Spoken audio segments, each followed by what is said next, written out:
Now, if you've just bought your first DJ controller or you've got one sitting in a box because you're not sure where to start, this video is for you. By the end of this video, you're going to perform your very first DJ mix using just 2 songs. And to make things as easy as possible for you, I've actually created the 2 tracks that you're going to use. And you can download them completely for free by clicking the link in the description. That means we're both using exactly the same music. So you can follow along with me step by step without worrying whether you have the right music. And we're going to keep things incredibly simple. And I'm not going to explain every single button on the DJ controller. Instead, I'm only going to show you exactly what you need to know to perform your very first mix. My name is Blakey, I'm a DMC champion, and I've helped thousands of DJs level up through my online courses and YouTube videos. So let's get started.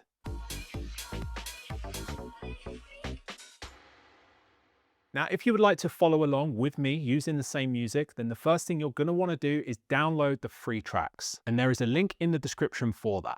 Once you've downloaded them, open up the practice tracks folder and keep it on your computer open like this. For this video, we're going to be using the DDJ Flex 4 controller from Pioneer DJ. And in my opinion, this is the best beginner DJ controller out there today. It allows you to plug straight in to your computer and use the Rekordbox software for free. And once you've downloaded and installed the Rekordbox software, open it up on your computer, and then you can drag the practice tracks from the folder into the decks in Rekordbox. So you could take practice track 1 and drag that into the left deck, and then we take practice track 2 and we can drag that into the right deck. So now inside Rekordbox, we've got our 2 practice tracks loaded and ready to use. Now, there are some very good reasons why we're using these 2 practice tracks that I created for this video. They are already at the same BPM, which stands for beats per minute, and you can see in the Rekordbox software, both of these tracks are running at 125 BPM. And because I made these tracks, I've ensured that the structure of both of these songs are the same, and that is going to massively help you when you're learning your first mix. These tracks have been designed specifically to help you learn. Now, as I already mentioned, the BPM of both of these tracks is already the same, but you can actually adjust the BPM of any track loaded into your deck in Rekordbox by using the tempo sliders here. This one is for the left deck and this one is for the right deck. If I move the tempo slider on the left deck towards me, you'll see the BPM of this track increasing. And if I move this tempo slider away from me, you'll see the BPM decreasing. So if you were using 2 tracks that have different BPMs, you can use the tempo slider to match the BPMs no problem. And the BPM is important because if 2 tracks are going to mix together, they have to play at exactly the same speed. If one track is moving faster than the other, then the songs are going to fall out of time. So for a mix to work, the BPMs have to match. That's all you need to know regarding the BPM for now. Now, if you're a complete beginner DJ, looking at this DJ controller might actually seem a little bit overwhelming. There are quite a lot of buttons and knobs, pads and faders. But in this video, we're going to keep things incredibly simple, and we're only going to use the features on this controller that we actually need for our very first mix. And we're going to ignore everything else for now. We're going to be using the play button, which is right here. Pressing it again will stop the track. We're also going to use the cue button, which is right here. If we take a look inside Rekordbox, this top waveform here is the track on deck 1, and this waveform here is the track on deck 2. On the waveform for the track on deck 1, if you take a look at this small orange triangle right here, that is the location of the cue on this track. If you want to move the location of this cue, all you need to do is tap the cue button, and you'll see that that orange triangle has now moved.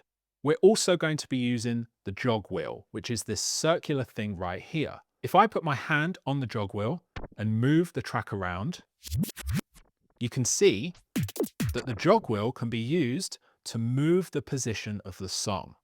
So what I'm going to do is put my hand on the jog wheel and I'm going to move the track back until we get to this first kick drum. And I'm going to move the jog wheel into position so it is right before the first kick drum. And then I'm going to press the cue button again. And now you can see that that orange cue button has moved to this first kick drum. So now watch what happens when I press the cue button. As I've got my finger on the cue button, the song will play. And the moment I take my finger off the cue button, the track will jump back to that cue. The play button, the cue button, and the jog wheel are three of the most important touch points on your DJ controller. You're going to be using these three things as much, if not more, than any other feature on the controller. And that's why I'm showing you exactly how to use them. The jog wheel allows you to scrub through the song. But the jog wheel also has one other very important use. Watch what happens when I play the song, and I'm actually going to use the side of the jog wheel to push it forward, and you'll hear the song speeding up each time I push it forward. So this is a way of nudging the track forward, or you can nudge the track back. Nudging it back like this will slow the song down as you're pulling it back. And the reason this is such an important feature is when we start mixing two songs together, there are going to be so many times in your DJ career where you are going to need to push the jog wheel forward or pull the jog wheel back to line up the beats perfectly. And don't worry, I'm going to show you all of that in practice later in the video. Now, the next most important feature that we're going to be using for our first DJ mix in this video are the volume faders right here. So you've got a volume fader for deck 1 and a volume fader for deck 2. This is called the crossfader. We are going to ignore the crossfader for this video because I only want you to focus on the features that really matter. So if I press play on deck 1, the volume fader will obviously control the volume for deck 1. So you can fade it in and you can fade it out. And you can do that as quick or as slow as you like. But for the mix that we're going to be performing later in this video, we're going to be using the volume faders gradually. And finally, the next feature that we're going to be using on the controller for our first mix is the low EQ. So the low EQ for deck 1 is right here, and the low EQ for deck 2 is right here. So I'm going to play this track, and you'll hear, when I turn this down, it will remove all of the bass or the low EQ from the track.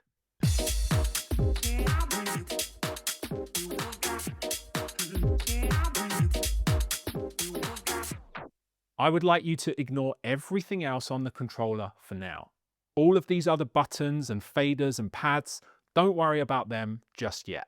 Now, the next thing that I would like to explain to you in the most simple way possible is phrasing. One of the biggest secrets to learning how to DJ properly is that all songs are built in sections, and those sections are called phrases. Don't worry though, you don't need to become an expert in phrasing today, but I'm going to cover everything that you need to know to perform your first DJ mix properly. So for this, we're going to be using practice track number 2. And the first thing I'd like you to do is make sure that the track is lined up just before the first kick drum, like it is here.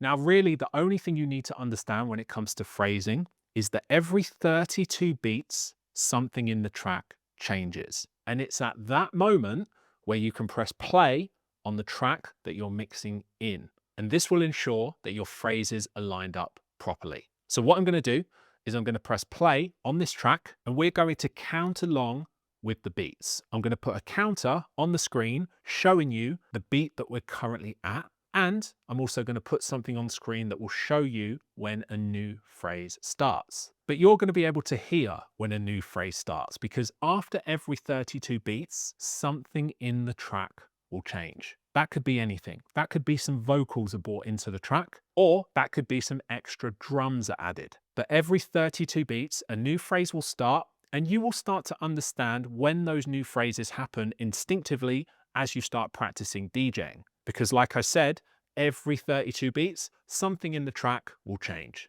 So here we go.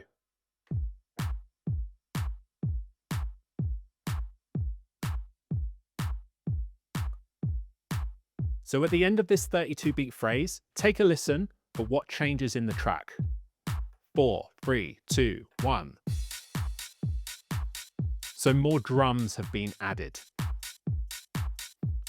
So now at the end of this 32 beat phrase, the song will go into the breakdown section, which is where all the drums are taken out. 4, 3, 2, 1. So this is where tension is released from the song, and this is where the track builds up towards another drop. Here we go. 4, 3, 2, 1. So hopefully that gives you a good idea of how phrasing works. But for now, that's all you need to understand. Now, if you're enjoying this video and you would like me to guide you through the rest of your DJ journey in the right order, then you should check out my Ultimate Beginner DJ course. This video is just the beginning. Inside the course, I teach every core DJ skill in full, step by step, from phrasing and beat matching right the way through to transitions and creating full DJ sets. And the course has been designed to reduce overwhelm and help you understand exactly what you should be learning next. There is a link in the description if you'd like to check it out. I actually have a super useful cheat code that's going to help you when it comes to phrasing. And this hack will help you know exactly when you need to press play on the track that you're mixing in. So let's get the track back to just before the first kick drum. And I'm going to show you a feature on the DDJ Flex 4 called the hot cue. So right here, you've got a hot cue pad mode on your DDJ Flex 4. Make sure you've selected that. And then you can see that these 8 pads here are not lit up. That means that there are no hot cues set on this track yet. So what I want to do is I want to set a hot cue on the very first kick drum. So you can see right here, the playhead position is right at the beginning of that first kick drum. So what I'm going to do is I'm going to press this pad here. And now we set a hot cue on that part of the track. When I press this hot cue, it will play the track from that kick drum. Let's press Q to go back to the start of the track. And this is the hack. We can go on the DDJ Flex 4 to the beat jump pad mode, which is right here. And if I press this pad, what this will do is it will jump forward in the track by 32 beats, which of course, as you just learned, is one phrase. So let's press this once. And now we've jumped forward by 32 beats. Let's go back to hot cue. And now let's set hot cue number 2 right there. Let's go back to beat jump. Let's go forward by 32 beats again. Back to hot cue. And let's set that as hot cue number 3. Now let's go back to beat jump. Forward again by 32 beats.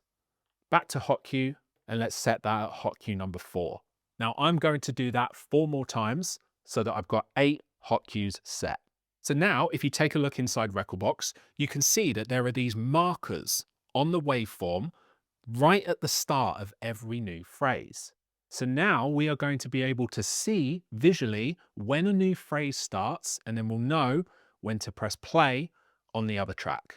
Now I'm going to very quickly do exactly the same thing for the track on the left deck. So now I've got exactly the same markers on practice track 1. And this is going to help us out enormously when we perform the first mix a little later in the video. To be honest, that hack that I just showed you is not completely necessary, but it will help you out a lot, and it's a really great hack to know. Every time you reach one of these hot cues, that is your signal to start the next song. I actually go way deeper into phrasing in my Ultimate Beginner DJ course, but for now, that's all you need to know. Now, next up, you're going to need a pair of headphones for your first DJ mix. Now, any headphones that sit over your head will do, and your headphones plug into the front of the DDJ Flex 4 right here. If you want to listen to this deck in your headphones, then you turn on the cue button right here, and this will cue up this track in your headphones. If you would like to listen to this track in the headphones, turn off deck 1 and turn on cue for deck 2.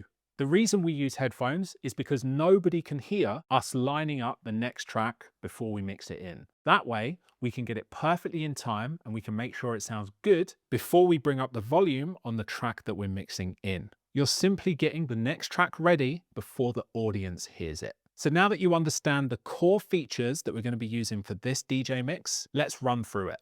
So we're actually going to begin the mix by playing deck 2 out of the speakers, and we're going to be listening to deck 1 in the headphones. So we just need to make sure that the headphone cue on deck 1 is turned on, and make sure that the headphone cue on deck 2 and the master cue here are turned off. We have the volume fader for deck 2 turned up so that the audience can hear this song, but we've got the volume fader for deck 1 turned all the way down so that the audience cannot hear it, but we can hear it in the headphones. Make sure that your crossfader is in the middle, and now we're good to go. I'm going to press play on deck 2, and then you'll see me tapping the Q button on deck 1 in time with the track on this deck. What this is going to help me do is it's going to help me press play in time because I'm already getting a sense for the rhythm of the song that we're mixing into by tapping along with the Q button. This is a really good habit to get into, and it's going to help you press play in time. When it comes to a simple mix like this for a beginner DJ, one of the questions I get asked all the time is, when do I press play on the track I'm mixing in? And that's exactly why I set all of the different hot cues on the track. You'll see these hot cues approaching on the waveform in the Rekordbox software. And every time you see one of these hot cues, that is your opportunity and your moment to press play on the track that you're mixing in. So let's give it a go.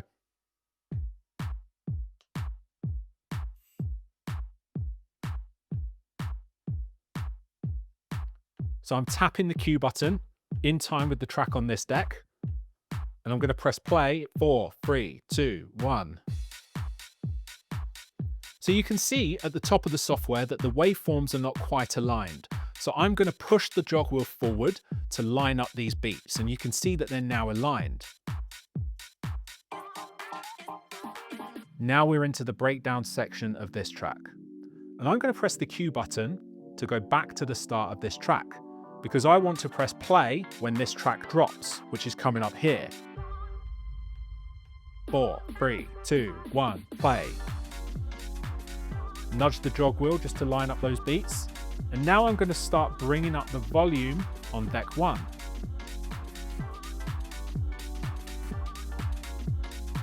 A nudge of the jog wheel to bring that track in time again. And now I'm going to start fading out deck 2. Very slowly, nice and gradual. And now this track is about to go into the breakdown.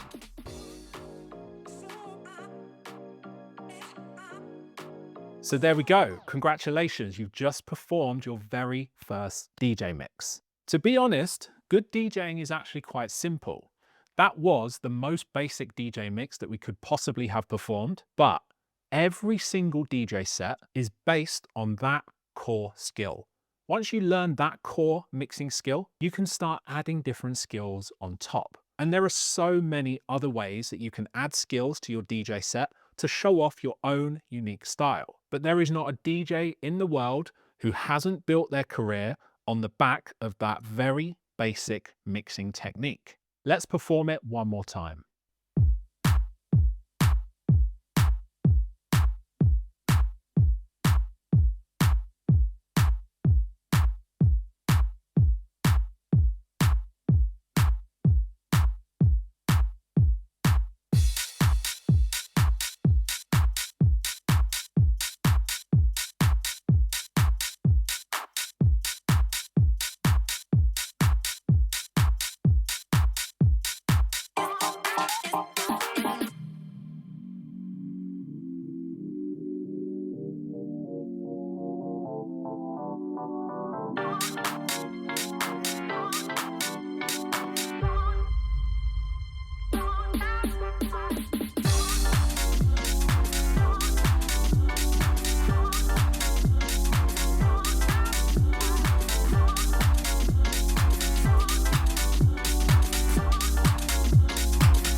These tracks have actually been designed in a way that you can mix back and forth over and over again. So once you've mixed in the other practice track, all you need to do is go back to the start of the other practice track and mix that in again in exactly the same way. And drilling this back-to-back mixing between just these two songs is going to very quickly help you understand exactly what beat matching is. And before you know it, you're going to have the most core, fundamental style of DJ mix ready to build upon.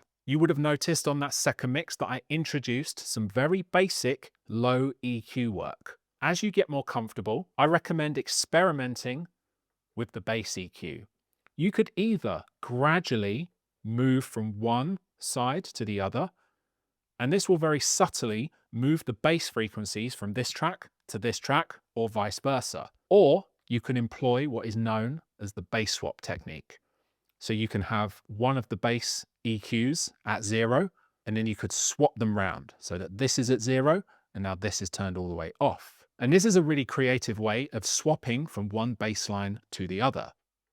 The most important thing here is to start as simple as possible and then start layering new skills on top. But for this video, I don't want to overwhelm you at all. So that's why I only recommend introducing the bass EQ at this stage and just drill this mix back and forth until it becomes second nature and you're completely comfortable with it. And then once you feel comfortable using these two songs, that's when you can start searching for your own music. And for that, I'd recommend using a streaming service inside your DJ software. That could be Spotify, Tidal, Apple Music. But at that stage, I would recommend picking 2 songs that you love and know, and then start practicing mixing those two. And this is where your learning journey will really start to accelerate, because at that point, you're not only learning to DJ, but you're also learning to play music that you've chosen. And that, of course, is super important because that's what's going to help you build your own unique style of DJing. When it comes to learning to DJ, there is so much more that you could learn. But at this stage, I would recommend learning nothing else other than what I've shown you in this video.